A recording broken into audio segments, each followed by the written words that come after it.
Informative بشارت کے معزز دوست السلام علیکم۔ امید کرتے ہیں آپ سب خیریت سے ہوں گے۔ آج ہم موجود ہیں چنیوٹ میں دریائے چنہاب کے کنارے پر واقع چیلا گاہ بو علی قلندر پر، اور آج ہم آپ کو بو علی قلندر کے بارے میں بتائیں گے۔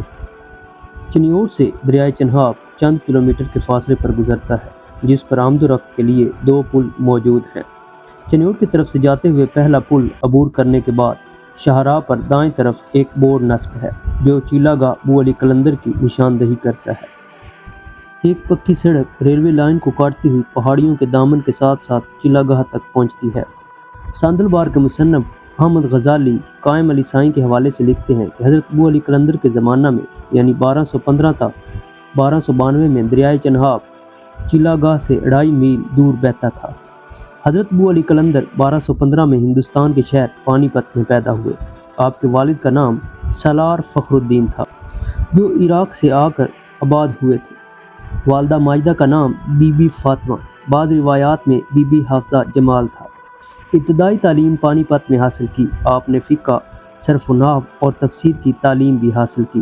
بعد میں آپ دہلی چلے آئے اور مفتی اعظم کے دفتر سے منسلک ہو گئے۔ 20 سال تک ان کے ساتھ رہے اور فقہ میں مہارت حاصل کی۔ پھر مسجد قوت الاسلام دہلی میں درس و تدریس کا سلسلہ شروع کر دیا۔ ایک روایت کے مطابق آپ کچھ عرصہ قاضی کے عہدے پر بھی فائز رہے، لیکن بعد میں اہل مدرسہ کو چھوڑ کر اہل فکر میں شامل ہو گئے۔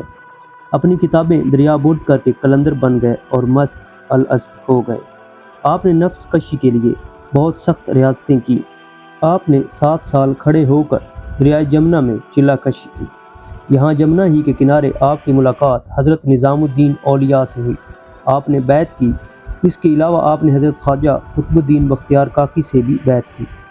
آپ نے مختلف شہروں کی سیاحت اور سکون قلبی کے لیے چلہ کشی کی۔ اسی سلسلہ میں آپ چنیوٹ تشریف لائے اور دریائے چنہاب میں 12 سال تک اور بعض روایات میں 7 سال تک جہاں اب چلہ گاہ ہے وہاں چلہ کشی کی۔ آپ کی بیشتر عمر استغراق اور جذب کی کیفیت میں گزری۔ آپ جنگلوں اور ویرانوں میں تنہا نکل جاتے۔ آپ کی وفات بھی 1292 میں کرنال کے جنگل میں ہوئی۔ 3 دن تک کسی کو معلوم نہ ہوا۔ تیسرے دن چند لکڑہاروں نے نعش دیکھی اور کفن دے کر آپ کو کرنال میں دفن کر دیا۔ جب پانی پت میں آپ کے مریدوں کو خبر ہوئی تو انہوں نے کرنال سے آپ کی میت نکال کر پانی پت میں دفن کیا۔ اس طرح آپ کے 2 مزار ہیں، ایک کرنال میں اور دوسرا پانی پت میں۔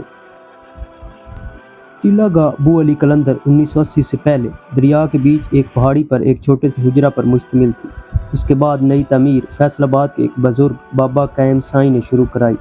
اب یہ چیلا گاہ ایک مسجد، چیلا گاہ کے گرد ایک چوکور کمرہ اور لنگر خانہ پر مشتمل ہے، جبکہ ایک مدرسہ بھی شروع کیا جا رہا ہے۔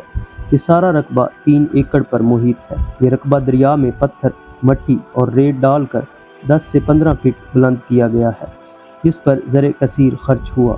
چیلا گاہ کا داخلی دروازہ بہت خوبصورت مغل طرز کا 2 منزلہ بنا ہوا ہے۔ اس میں داخل ہوں تو درمیان میں بہت بڑا صحن چھوڑ کر اطراف میں زائرین کے آرام کے لیے برآمدے بنائے گئے ہیں۔ ان برآمدوں کی دیواروں اور چھتوں پر سفید اور رنگدار ٹائل سے بہت نفیس اور خوبصورت بیل بوٹے بنے ہوئے ہیں۔ یہ ٹائل ورک دیکھنے سے تعلق رکھتا ہے۔ پرانی چیلا گاہ یعنی حجرہ منہدم کر کے اس پر عالیشان کمرہ تعمیر کر کے چیلا گاہ کا نام دیا گیا ہے۔ اس کمرہ کی 4 دیواروں میں سنگ مرمر کی باریک خوبصورت جالیاں نصب کی گئی ہیں۔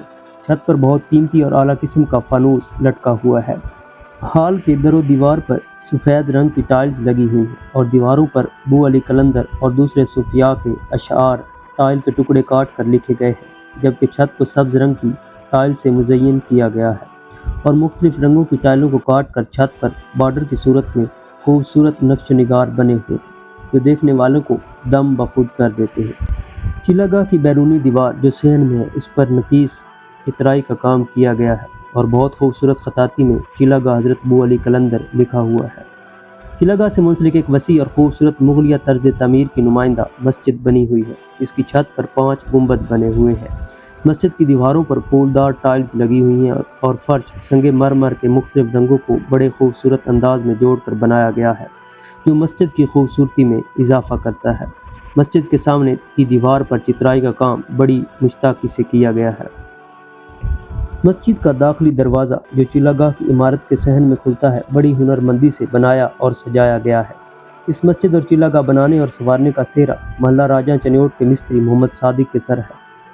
اس مسجد کا چوبی دروازہ چنیوٹ کے برچھا خاندان کے ماہر کاریگر اختر برچھا نے بنایا ہے۔ اس دروازہ کو چمکانے اور نکھارنے میں شاہ جہان تمیمی پالشیا اور اس کے شاگردوں نے خوب محنت کی۔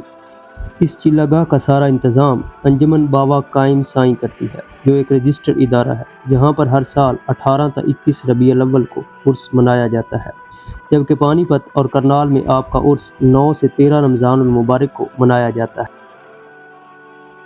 مزید معلوماتی ویڈیوز کے لیے ہمارے چینل کو سبسکرائب کیجیے، ویڈیوز کو لائک کیجیے، کمنٹ کیجیے، دوستوں کے ساتھ شیئر کیجیے اور دعاؤں میں یاد رکھیے۔ اللہ حافظ۔